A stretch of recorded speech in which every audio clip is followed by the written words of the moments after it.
B ও ই বিন্দুর সংযোগ রেখা x অক্ষের ধনাত্মক দিকের সাথে কত ডিগ্রি কোণ উৎপন্ন করে। তা এখানে বি ও ই বিন্দুর সংযোগ রেখা, তা বি ও ই বিন্দু এই যে তোমার হচ্ছে এখান থেকে চিত্র থেকে দেখো বি আর ই বিন্দুটা, এই দুইটা বিন্দুর সংযোগ রেখা এক্স অক্ষের সাথে। তোমরা এই যে আমি এখানে দেখো চিত্রটা অবশ্য গ্রাফে আঁকা, তোমরা চাইলে এটা পেন্সিল দিয়ে শুধুমাত্র ওই খাতার উপরে মানে যেখানে লিখবা সেখানে তোমার হচ্ছে এই চিত্রটা এঁকে রাখতে পারো, যে গ্রাফই আঁকা লাগবে এমন না। তারপর তোমার হচ্ছে সেই চিত্রগুলো এখানে ফরম্যাটটা বসানোর পরে -4 -2 এই যে বি বিন্দু, এটা হলো তোমার হচ্ছে ই বিন্দু, এই যে বিন্দুটা। এখন তোমার হচ্ছে এই যে বিন্দুগুলো যোগ করার পরে এখন এক্স অক্ষের সাথে যে কোণ উৎপন্ন হয় এটার কথা বলছে। তা মনে রাখতে হবে যে এরকম যে এক্স অক্ষের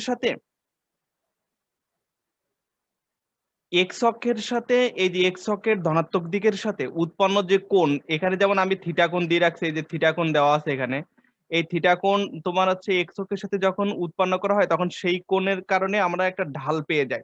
কারণ আমরা জানি ঢালের সংজ্ঞাতে এরকম জানি যে এক্স অক্ষের ধনাত্মক দিকের সাথে উৎপন্ন কোণের ত্রিকোণমিতিক ট্যানজেন্টের মানকে ঢাল বলে। তা আমরা এক্স অক্ষের এই রেখাটা এক্স অক্ষের সাথে থিটা কোণ উৎপন্ন করছে, আর এই থিটা কোণ উৎপন্ন করার কারণে আমরা এখানে ঢাল উৎপন্ন করতে পারি। আর সেই ঢালের ক্ষেত্রে তোমরা যেভাবে লিখবা, অনেকে বিভিন্ন ফরম্যাটে লিখছে, আমিও অ্যান্সার শিট দেখছি বিভিন্ন জায়গায়, আর আমার ফরম্যাটের কিছু লেখা তোমরা এখান থেকে দেখতে পারো। দেখো এখানে প্রথমত লিখছি যে উদ্দীপক হতে পায় প্রদত্ত বিন্দু দুইটি যথাক্রমে। তা প্রদত্ত বিন্দু দুইটি কি কি আছে এখানে, একটা হচ্ছে বি বিন্দু আর একটা হলো ই বিন্দু, এই যে 6,8 -4, -2। এবার এই জন্য আমরা লিখছি যে প্রদত্ত বিন্দু দুইটি যথাক্রমে -4,2 -2 আর হচ্ছে এর মান 6,8। আর এখানে দিয়ে দেখো এই কথাটা মোস্ট ইম্পর্টেন্ট একটা লাইন, এখানে তোমার হচ্ছে বিভিন্ন ভাবে লেখা যায়, কিন্তু অনেক জায়গায় আমি অনেক সলিউশন দেখলাম যেখানে তোমার হচ্ছে এই কথাগুলো লেখা নেই। এখানে তোমাকে এই কারণে লিখতে হবে যে দুইটা বিন্দুর সংযোগ রেখা, একটা রেখা এক্স অক্ষের ধনাত্মক দিকের সাথে থিটা কোণ উৎপন্ন করলে তখনই আমরা থিটা কোণের মানটা পাবো। এই যে আমাদের যে কোণ নির্ণয় করতে বলছে থিটা, এই থিটার কোণের মানটা নির্ণয় করতে পারবো। কিন্তু আমাকে উল্লেখ করতে হবে যে কোন অক্ষের সাথে কি কোণ উৎপন্ন করলাম, এখানে থিটা কোণ উৎপন্ন করছে, তাই যখন থিটা কোণ উৎপন্ন করা হয় তখন ঢাল হয় m = tan থিটা। আর এই যে দুইটা বিন্দুর সংযোগ রেখা হলো বিই, এই বি সংযোগ রেখাকে তোমরা হচ্ছে যে কাজটা করতে পারো, এই যে বি সংযোগ রেখার ঢাল এইভাবে এম লিখে y2 - y1 ভাগ হচ্ছে x2 - x1। এইখানে এই সূত্রটা যখন তোমরা লিখবা তখন মানে এই অ্যান্সার যখন করবা তখন এই সূত্রটা লিখবা না, কারণ এখানে আমাদের x1 y1 বা x2 y2 দিয়ে কোনো কিছু দেওয়া নাই, শুধুমাত্র আমাদের বোঝানোর জন্য এখানে কিছু কিছু মান দেওয়া আছে। এই যে y2 - y1 বা x2 - x1 যে মানগুলো দেওয়া আছে শুধুমাত্র আমরা এইখান থেকে শুরু করব, 8 + 2 ভাগ হচ্ছে 6 + 4। তাহলে এইখান থেকে আমরা ঢালের জিনিসটা ঢালের যে সূত্র পাবো সেই সূত্রের মান আমরা 1 পেলাম, এখানে m = 1 পেলাম। অবশ্যই অবশ্যই এই ফরম্যাটের কিছু লেখা তোমাদের থাকতে হবে, যেখানে তুমি যেখানেই যেভাবে লেখো না কেন তুমি এইখান থেকে লিখতে পারো যে বিই রেখাটি এক্স অক্ষের সাথে ধনাত্মক এক্স অক্ষের ধনাত্মক দিকের সাথে থিটা কোণ উৎপন্ন করলে ঢাল হবে m = tan থিটা। আবার এই প্রথম থেকে শুরু করে লিখতে পারো, কিন্তু এই ধরনের ফরম্যাট আনাই লাগবে, বুঝছো কিনা? এখানে বিভিন্ন ভাবে অ্যান্সার করা যেতে পারে। থিটা ইকুয়াল টু তোমার ট্যান বাম ডান পাশে যদি যায় তাহলে ট্যান ইনভার্স হয়ে যায়, তাহলে theta equal tan inverse on, এভাবে করলেও 45 ডিগ্রি আসবে। আবার তুমি যদি এইভাবে মনে রাখো যে tan theta equal to tan 45 ডিগ্রির মান হচ্ছে 1, সেখান থেকেও তোমার আছে থিটা ইকুয়াল টু 45 ডিগ্রি পাওয়া যাবে। তাহলে আমি এই কোশ্চেনটা বোঝানোর জন্য আমি যে কাজটা তোমাদের করলাম, এটা লিখতে হবে। এই কথাটা তোমরা যদি লিখো তা বেস্ট হয়, না লিখলেও যে হবে না তা না, কিন্তু বেস্ট হয়। এর সাথে একটা চিত্র যদি দেওয়া যায় তাহলে মার্কস কাটার কোনো সুযোগ থাকে না। এখানে বি রেখার ঢাল এরকম এই সূত্রর এইটা দিবা না, এখান থেকে শুরু করবা। শর্ত মতে দিয়ে সুন্দর করে এরকম ভাবে লিখলে থিটা কোণের মান এখানে কেউ ইনভার্স দিয়ে করতে পারো, আবার কেউ তোমার আছে শুধুমাত্র ট্যান 45 ডিগ্রি মান দিয়ে 1 এভাবে লিখতে পারো। এই কোশ্চেনটার প্যাটার্ন এই পর্যন্ত। এবার আমাদের পরবর্তী কোশ্চেনটা দেখো কি আছে। মানে পরবর্তী যে কোশ্চেন বলছে A B C D E, A B C D E, এই যে পাঁচটা বিন্দু সংযোগ করলে একটা পঞ্চভুজ পাওয়া যায়। এই পঞ্চভুজের ক্ষেত্রফল দেওয়া আছে 236 বর্গ একক। সেখান থেকে ডি বিন্দুর স্থানাঙ্ক মানে ডির মান তো t,3 দেওয়া আছে, এই টির মানটা বের করতে হবে। এখন টির মান কিভাবে বের করতে পারি আমরা, এজন্য যে কাজটা করব আমরা সলিউশনে যদি আসি, প্রথমত দেখো এই যে লেখার স্টাইলটা দেখো, তোমরা কিভাবে লিখছো বা কারোর লেখা হয়ে গেছে কিনা আমি জানি না, কিন্তু তারপরেও তোমরা আমার মনে হয় এটুকু একটু ফলো করা উচিত। দেখো প্রথমত লিখছি যে প্রদত্ত পঞ্চভুষ্টির শীর্ষবিন্দুগুলো যথাক্রমে এখানে তোমার 5টা বিন্দু, 5টা বিন্দু এরকম ভাবে সুন্দর করে লিখবা। তোমরা অনেকেই এটা লেখেই নাই। দেখা গেল অ্যান্সার শিটে যেটা দেখলাম আমরা জানি দিয়ে ক্ষেত্রফল দিয়েই শুরু করছে ধপাধপ। কথা বুঝছো কিনা? এরকম না করে প্রদত্ত পঞ্চভুষ্টের শীর্ষবিন্দুগুলো যথাক্রমে এ, বি, সি, ডি, ই এটা লিখলাম। এবার যেহেতু আমাদের প্রথমেই বলছে পঞ্চভুজের ক্ষেত্রফলের সূত্রটা লিখতে, তাহলে আমরা লিখবো যে আমরা জানি এ, বি, সি, ডি পঞ্চভুজের ক্ষেত্রফলের এটা লিখলাম যে x1 y1, x2 y2, x3 y3, x4 y4, x5 y5। আর এখানে এই ক্ষেত্রফলের ক্ষেত্রে প্রথম যে কলামের যে মানটা থাকে এই কলামের মানটা লাস্টে আবার লিখে দিয়ে মডুলাস দিয়ে দিতে হবে। আর মডুলাস দেওয়ার তাৎপর্য হচ্ছে এখানে কোনো ক্ষেত্রফলের মান নেগেটিভ হতে পারবে না এজন্য। আর আমাদের অবশ্যই একক লিখতে হবে, বর্গ একক। আর এখানে দেখো তারপরে আমরা দের পঞ্চভুজের ক্ষেত্রফল যখন আমরা বের করতে গেছি তখন এরকম ভাবে লিখছি যে অতএব পঞ্চভুজের ক্ষেত্রফল তোমরা এখানে আরেকটুখানি অ্যাড করে নিতে পারো যে A B C D E পঞ্চভুজের ক্ষেত্রফল হাফ ইনটু, দেখো এই মানগুলো কোথা থেকে পাইলাম? আমরা বলছি না যে x1 y1, তা প্রথম বিন্দুর যেটা এটা হলো x1, এটা y1, এটা x2, এটা y2, এটা x3 y3, x4 y4, এখানে x5 y5। এই ফরম্যাটে মানগুলো বসানো হয়েছে। তাহলে অতএব A B C D E পঞ্চভুজের ক্ষেত্রে বলে হাফ ইনটু, আর এই যে ইন্ডিকেট গুলো আমি করে রাখছি এটা তোমাদের বোঝানোর জন্য, এটা তোমাদের ইন্ডিকেট করা লাগবে না। আমি এটা বোঝানোর জন্য রাখছি যে এই যে -12 মানে 12 এর সাথে যে -2 এটা হচ্ছে গুণ। কিন্তু এই যে এই যে তোমার হচ্ছে ডট ডট চিহ্ন দিয়ে লাল কালি দিয়ে তোমার হচ্ছে তীর চিহ্ন যেগুলো দেওয়া আছে এইগুলো দ্বারা তোমাকে বুঝতে হবে যে এইগুলো গুণ করার পরে সকল মানগুলো যোগ আকারে হবে। যেমন এখানে 6, এই যে 6.60 এই 60 পর্যন্ত তোমার হচ্ছে যোগ আকারে আছে। এবার বিপরীত সাইন যেগুলো আছে দেখো এই -12 এর সাথে 8, 6 এর সাথে 3, t এর সাথে 8, এগুলো যেগুলো গুণ আছে যে -4 এর সাথে 10, এখানে যেমন তোমার হচ্ছে 4.40 -40 আর সূত্রের মাইনাস মাইনাস হতে +40। তাই এইভাবে বোঝানোর জন্য তোমাদের ফরম্যাটটা দেওয়া আছে। এটা তোমাদের কিন্তু আঁকার বা লেখার কোনো দরকার নাই। এই যে মানে তোমার এই যে চিত্র এই যে 2টা দাগ ক্রস চিহ্ন আকারে যেটা আসছে। তাহলে এখান থেকে আমাদের পঞ্চভুজের যে ক্ষেত্রফল আসছে তোমরা হাফ ইনটু 16t প্লাস 264 যেটা আছে এই 264 এই মানটাও রাখতে পারো, অথবা 2 কমন নিয়ে এরকম সহজ উপায়ে রাখতে পারো। তারা নিলে তারপর দেখো এইটার মান আমাদের দেওয়া আছে, আবার কত দেওয়া আছে 236 দেওয়া আছে। তাই আমরা এইভাবে লিখছি যে শর্তমতে 80 প্লাস 132 ইকুয়াল টু 236। এখান থেকে আমাদের টির মানটা পেয়ে গেলাম, যেখানে নির্ণয় ডি বিন্দুর স্থানাঙ্ক 13,3। তাহলে আমাদের এই যে কোশ্চেনটার ক্ষেত্রে চাইছিল কি বলছে যে এবিসিডি পঞ্চভুজের ক্ষেত্রফল দেওয়া আছে, সেখানে 5টা বিন্দুর স্থানাঙ্ক দেওয়া আছে কিন্তু ডি টার মান দেওয়া নাই, কমপ্লিটলি দেওয়া নাই, দেওয়া আছে বাট কমপ্লিটলি দেওয়া নাই।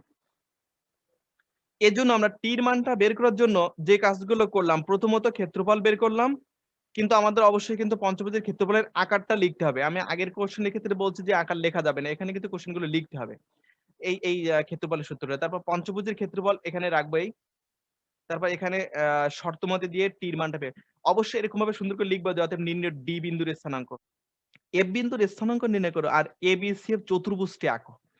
এখন এই চতুর্ভুজের প্রকৃতি বলতে বোঝাচ্ছে যে এই এবিসিএফ চতুর্ভুজটি সে সামন্ত্রিক নির্দেশ করে, নাকি আয়তক্ষেত্রে নির্দেশ করে, নাকি অন্য কোনো বর্গক্ষেত্র বা রম্বস নির্দেশ করে, এরকম কোন একটা তোমার চতুর্ভুজ আকার নির্দেশ করতে হবে। তাহলে আমাদের এখানে আমরা বোঝার জন্য আমরা সচরাচর 11.2 এ এই ফরম্যাটের কোশ্চেন গুলো আছে, যেখানে আমরা এরকম ভাবে চিন্তা করতে পারি যে যেহেতু চতুর্ভুজটি কি আমরা জানি না আসলে, সে সামান্তরিক নাকি আয়তক্ষেত্র নাকি বর্গক্ষেত্র আমরা জানি না। এর জন্য আমরা এটা যদি অ্যান্সার করতে চাই তাহলে আমরা প্রথমত প্রত্যেকটা বাহুর দৈর্ঘ্য, যেমন এবি বাহুর দৈর্ঘ্য, এখানে এবি বাহুর দৈর্ঘ্য যে ফরম্যাটটা আছে √(x1 - x2 whole square plus y1 - y2 whole square), এই যে √, যেটা এটা তোমরা পরীক্ষার সময় লিখবা না, বা ওই সরি অ্যাসাইনমেন্ট লেখার সময় লিখবা না, এটা তোমাদের বোঝানোর জন্য দেওয়া আছে প্রত্যেক সূত্রগুলো। যেখানে x1 x2 নাই, y1 y2 ডিরেক্টলি নাই, সেখানে তোমাদের এগুলো লেখার প্রয়োজন নাই। আর এখানে দেখো এ বিবাহুর দৈর্ঘ্য যথাসম্ভব এই যে 208 পর্যন্ত আমরা তো মান বের করছি x1 y1 x2 y2 দিয়ে, কিন্তু এখানে তোমরা চেষ্টা করবে যে সর্বোচ্চ লেভেল পর্যন্ত হিসাব করা। যেমন এখানে 208 কেউ যদি রেখে দেয় তবুও আমাদের কোনো এক সময় অ্যান্সারের সাথে 208 মিলতে পারে। আবার যদি কিনা কেউ ক্যালকুলেশন বেশি করে তখন কিন্তু তোমার মার্কসটা কমার সুযোগ আছে, কারণ এই ক্যালকুলেশন তুমি করে আসো নাই। অতএব এই ক্যালকুলেশন গুলো মাথায় রাখতে হবে। যেমন বিসি বাহুর দৈর্ঘ্য √136 আছে, 4 × 34 লিখে √34 লিখতে পারো। একইভাবে সিএফ বাহুর দৈর্ঘ্য এবং এ বাহুর দৈর্ঘ্য, দেখো তা আমাদের এখানে যেহেতু এটা তোমার চতুর্ভুজ আকার, এখন আমরা বুঝতে পারি নাই যে এটা সামান্তরিক, আয়তক্ষেত্র, বর্গক্ষেত্র নাকি রম্বস। এই জন্য দেখো আমরা 4টা বাহুর দৈর্ঘ্য বের করছি। এবি বাহু, কিন্তু দেখো এখানে এবি বাহুর দৈর্ঘ্য 4√13 আর সিএ বাহুর দৈর্ঘ্য 4√13, আর এই যে বিসি বাহুর দৈর্ঘ্য যেটা আছে 2√34, এসি বাহুর দৈর্ঘ্য এখানে এ বাহুর দৈর্ঘ্য এখানে 2√34। এটা দেখে বোঝা যাচ্ছে যে এটা রম্বস বা বর্গক্ষেত্র হবে না। এটা এখানে তোমার হচ্ছে দুইটা বাহুর দৈর্ঘ্য পরস্পর সমান এবং বিপরীত বাহুর দৈর্ঘ্য পরস্পর সমান, এজন্য এই ফরম্যাটটা নির্দেশ করতে পারে আয়তক্ষেত্র বা সামান্তরিক। তা আমরা আয়তক্ষেত্র বা সামান্তরিক বোঝার জন্য কি কাজ করতে পারি, আমরা লিখতে পারি এরকম যে এসি কর্ণের দৈর্ঘ্য এবং বিডি কর্ণের দৈর্ঘ্য যদি কিনা চতুর্ভুজের কর্ণের দৈর্ঘ্য সমান হয় তবে সেটা আয়তক্ষেত্র নির্দেশ করে, আর যদি কিনা সমান না হয় তখন সেটা সামান্তরিক নির্দেশ করে। দেখো এখানে আমি কিন্তু অলরেডি সুন্দর করে এখানে বুঝাই দিছি যে এবি বাহুর দৈর্ঘ্য ইকুয়াল সিএফ বাহুর দৈর্ঘ্য, অতএব বিসি বাহুর দৈর্ঘ্য ইকুয়াল এএফ বাহুর দৈর্ঘ্য। এই যে কথার ফরম্যাট গুলো অনেক জায়গায় নাই, অনেক কিছুতেই মানে গ্যাপ আছে, তোমরা এগুলো কিন্তু সুন্দর করে উল্লেখ করে দিবা।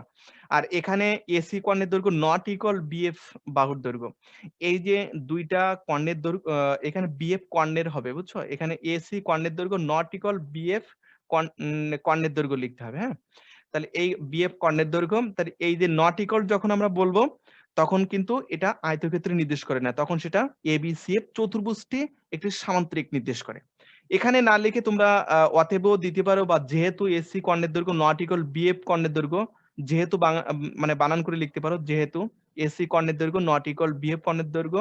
অথবা তোমরা যদি এরকম ভাবে লেখো যে যেহেতু এসি কর্ণের দৈর্ঘ্য বিএফ কর্ণের দৈর্ঘ্যের সমান নয়, সেহেতু এবিসিএফ চতুর্ভুজটি একটি সামান্তরিক নির্দেশ করে বা একটি সামান্তরিক।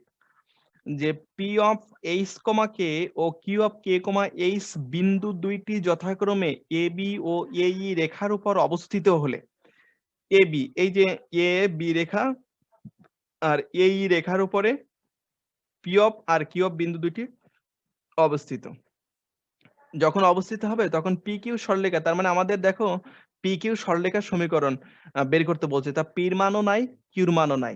তা আমাদের প্রথমত টার্গেট হচ্ছে পি মান এবং কিউর মান বের করা, আর পি এর মান এবং কিউর মান বের করে তারপর তোমার হচ্ছে পি কিউ সরলরেখার সমীকরণ নির্ণয় করতে হবে। আর দেখো এখানে আবার বলছে যে এই পি ও কিউ বিন্দু দুইটি যথাক্রমে এ বি ও এই রেখার উপর, এখন দেখো এখানে কিছুই নাই আসলে কোশ্চেনটায়, এ বি রেখার সমীকরণ নাই, এই রেখার সমীকরণও নাই, যে এত রেখার উপর অবস্থিত, এখানে এ আর বি দুইটা বিন্দু দেওয়া আছে, এ আর ই দুইটা বিন্দু দেওয়া আছে কিন্তু রেখা দেওয়া নাই। এই জন্য যে কাজটা তোমরা করবা যে প্রথমত এ বি রেখার এবং এই রেখার সমীকরণ বের করতে হবে, তারপরে পি কিউর স্থানাঙ্ক বের করতে হবে, তারপরে যে পি কিউ সরলরেখার সমীকরণ বের করতে হবে। তাহলে আমরা সেই ফরম্যাটে যদি আমরা দেখি, এখানে আমাদের অ্যান্সার শিটে দেখি কিভাবে করা যায়। এখানে দেখো প্রথমত এখানে বিন্দুগুলো যথাক্রমে এ বি এ ই দিয়ে রাখলাম, এখানে বিন্দুগুলো যথাক্রমে এ বি ই দিয়ে রাখলাম, তারপর আছে এরকম ভাবে লিখলাম যে এ বি সরলরেখার সমীকরণ।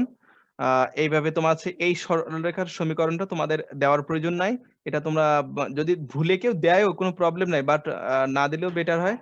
আর এখান থেকে দেখো সূত্রের ফরম্যাট, এই সূত্রের ফরম্যাট বিভিন্ন জন বিভিন্ন ভাবে উপস্থাপন করছে, এজন্য তোমরা যে কাজটা করবা এটা হচ্ছে আদর্শ আকার, এই যে x minus x1 divided by x1 minus x2 equal y minus y1 y minus y2, এই আদর্শ আকারটাই ইউজ করা বেটার হবে। অনেক জায়গায় দেখা গেল তোমার আছে এইভাবে গুণ করে দিছে y minus y1 into x1 minus x2, এই দুইটা গুণ রাখছে, এই দুটো গুণ রেখে সূত্রটা লিখছে। আবার দেখা গেলো তোমার আছে এই একটা গুণ করে দিছে শুধুমাত্র, বাকি 1/a এটা আকারে আছে, বিভিন্ন ভাবে সরলরেখার সমীকরণ লিখছে। কিন্তু তোমাদের যে কাজটা মানে তোমরা যে কাজগুলো করতে পারো, যে এই যে এ বি সরলরেখার সমীকরণ এইভাবে লিখে এটা অমিট করে দিবা, দিয়ে সেখান থেকে সমীকরণ দেওয়ার পরে এই লাইন থেকে শুরু করবা।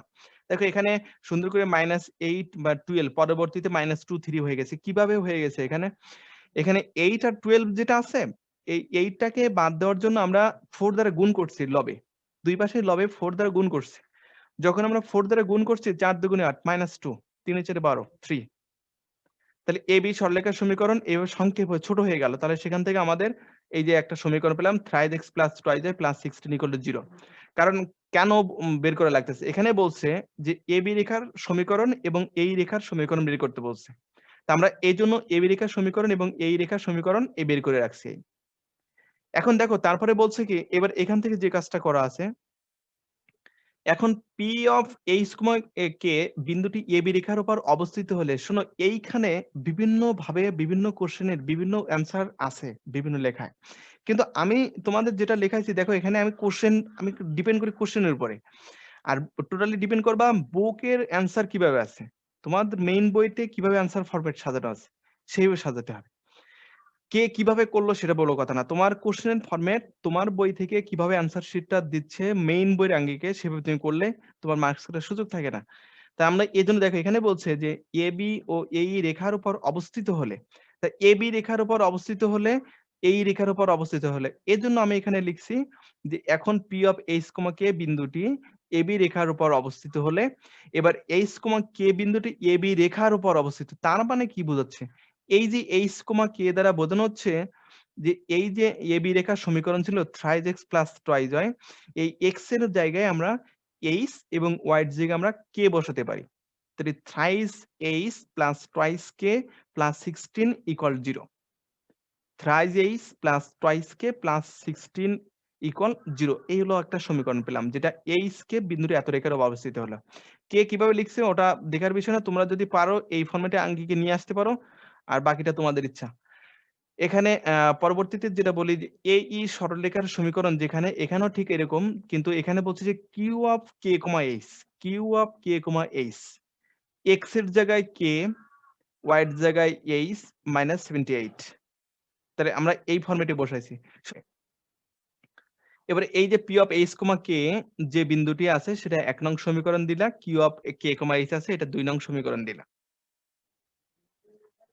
তাহলে thrice H plus twice K equal minus 16 এটা 1 নং সমীকরণ, আর কে প্লাস 9h ইকুয়াল 78 2 নং সমীকরণ। এটা তোমরা ক্যালকুলেটরেও অ্যান্সারটা বের করে নিয়ে তারপর টেস্ট করতে পারো যে তোমার অ্যান্সার কত আসতে পারে, এটাও তুমি বের করতে পারো ক্যালকুলেটরে যে এমএস ক্যালকুলেটর নিয়ে তোমার হচ্ছে ইকুয়েশনে যাবা, ইকুয়েশনে যে ইকুয়েশন আননোনস 2 3 আসলে 2 প্রেস করলে তোমাদের মানগুলো বসে দিলে হয়ে যাবে। মুভ বাটন 3 বার প্রেস করার পরে তোমার হচ্ছে ইকুয়েন 1 অপশনে যাবা, যে আননোনস 2 3 আসবে, আননোনস 2 3 আসলে 2 প্রেস করলে এখানে মানগুলো বসে দিলে হয়ে যাবে 3 2 16 1 9 78। এখন দেখো এখান থেকে এই যে 1 নং এবং 2 নং সমীকরণ, এখান থেকে সমীকরণের অ্যান্সার বের করার তোমাদের কাছেই ডিপেন্ড করে। এখানে তোমরা যদি চাও যে আমরা প্রতিস্থাপন অপনয়ন এবং বজ্র গুণনের ভিতরে আমি যেটা এখানে করছি যে অপনয়ন পদ্ধতি, যেটা সহজ উপায়ে হয়ে গেছে যে এর সাথে তোমার 2 নং এর সাথে যে 2 গুণ করে 1 নং থেকে 2 বিয়োগ দিয়ে দিছি। আর তোমরা যদি চাও যে আমরা প্রতিস্থাপন পদ্ধতিতে সমাধান করব বা বজ্র গুণন বা আর গুণন পদ্ধতিতে সমাধান করব, সেটাও করতে পারো, এটা তোমাদের খুশি। তাহলে 1 বিয়োগ 2 গুণ তোমার হচ্ছে এখানে 2 গুণ 2, তার মানে বোঝানো হচ্ছে যে আমরা 1 নং থেকে 2 নং বিয়োগ করছি কিন্তু 2 নং এর সাথে 2 গুণ করে। এই যে 2 গুণ করে করছি, অনেকেই দেখা গেল এই নিচে নিচে লিখে সেই মানে অতীত ইতিহাস ভুলতে পারে না। ছোট ছোট মানুষের যে আমরা হিসাব করে আসছি যে এটার নিচে ওইভাবে না করে একই লাইনে করো, অন্তত স্ট্যান্ডার্ড ওয়েতে থাকবে। এখানে এইচ এর মান 172/15 চলে আসছে, আর 1 নং সমীকরণে বসাও বা 2 নং সমীকরণে বসাও, এখানে তোমার এই যে মানগুলো আছে এইচ বা কে এর মান, এই যে এইচ বা কে এর মানটা, এই মান কে এর মান চলে আসছে -126/5। এটা হচ্ছে x1, এটা y1, এটা হলো x2, এটা হচ্ছে y2। তাহলে x1 y1 x2 y2, তাহলে x1 y1 আমাদের সূত্র x - x1, x1 হচ্ছে 172/15, তাহলে এই যে 172/15 এই যে দিয়ে দিলাম x - x1 divided by x1 - x2, x1 - x2, -x2 হচ্ছে হলো -126/5, এই মাইনাসটাকে আমরা প্লাসে দিয়ে দিলাম, ইকুয়াল y - y1, y1 হচ্ছে মাইনাস আছে প্লাস দিয়ে দিলাম, এবং হচ্ছে এখান থেকে আমাদের যে y1 - y2 অর্থাৎ এই যে y1 - y2 এটা আমরা দিয়ে দিছি বিয়োগ 172/15। এবার দেখো এখানে যে কাজটা করছি যে এখানে যে যেভাবে সমীকরণ এখানে তোমার সমাধান করো না কেন তোমাদের খুশি, তোমরা যেভাবে করতে পারো বা করতে চাও, এখানে যে ফরম্যাটটা দেখানো হচ্ছে সেটা দেখতে পারো এরকম যে 15 লসাগু করছে 15x - 172, আর নিচে লসাগু করা পড়ছে, নিচে লসাগু করা পড়ছে, এখানে 5 লসাগু করছে 5 বাই প্লাস 126। তাহলে 5i প্লাস 126। তারপর আমরা এখানে যে কাজটা করছি একেবারে দেখো সরল সোজা নিয়ম এখানে অ্যাপ্লাই করা আছে। যোগ করার পরে এটা তো ভাগাকারে আছে। ভাগাকারে থাকলে সেগুলোকে আমরা গুণ করে দিয়ে লব হরে চেঞ্জ করে দিতে পারি। তাহলে এইভাবে আমরা এই কাজটা করছি। এই যে লব বাই হর যেটা আছে এটাকে এই যে আমরা চেঞ্জ করে দিয়েছি 15 ভাগ 550। এখানে 15 ভাগ -550 আসছে। দেখো দুই পাশ দিয়ে আমরা সহজ হিসাবে এই 550 বাদ দিতে পারি। কিভাবে বাদ দিতে পারি? যে আমরা এইভাবে যে 550 লবকে 550 দ্বারা গুণ করে। এভাবে করতে পারি। আর এখানে 15 এমনিতেই কাটা যায়। তাহলে তোমার হচ্ছে দেখো এখানে যে কাজটা করছে 5 এই 15 কে 5 দ্বারা কাটে 3 থাকে। আর এই যে -550 থাকে এখানে। যেহেতু 550 দুই পাশে আছে আমরা 550 দ্বারা গুণ করে পাই লবে। গুণ সবসময়ের জন্য লবে হয়, হরে না। এই যে মানে এইগুলোর গুণের ক্ষেত্রে 550 এই 550 গুণ এখানে ব্র্যাকেট দিতে পারো। কেউ যদি লিখতে চাও লিখতে পারো। তাহলে এখানে 1 থাকলো, কোনাকুনি গুণ করলাম। এখন এই গুণের ক্ষেত্রে দেখো মাইনাস ফরম্যাটটা যেহেতু আছে তাহলে আমি এই প্লাসটাকে আগে নিয়ে আসছি এই যে 59 প্লাস 378 বাম পাশে গুণ করছে আর এইটা মাইনাসটা এই পাশে নিয়ে গেছে। তার হচ্ছে -15x বাম পাশে আসলে +15x। এবার এখান থেকে হিসাব করে আমাদের লাস্টে যে সমীকরণ পাইলাম সমীকরণটা যেটা 15x + 59 + 206 = 0। যদিও এখানে তোমার হচ্ছে একটু বড়, বড় মান মনে হচ্ছে কাটাকাটি যাবে। আসলে কাটাকাটি যায় না। এখানে জোড় সংখ্যা আছে এই কারণে।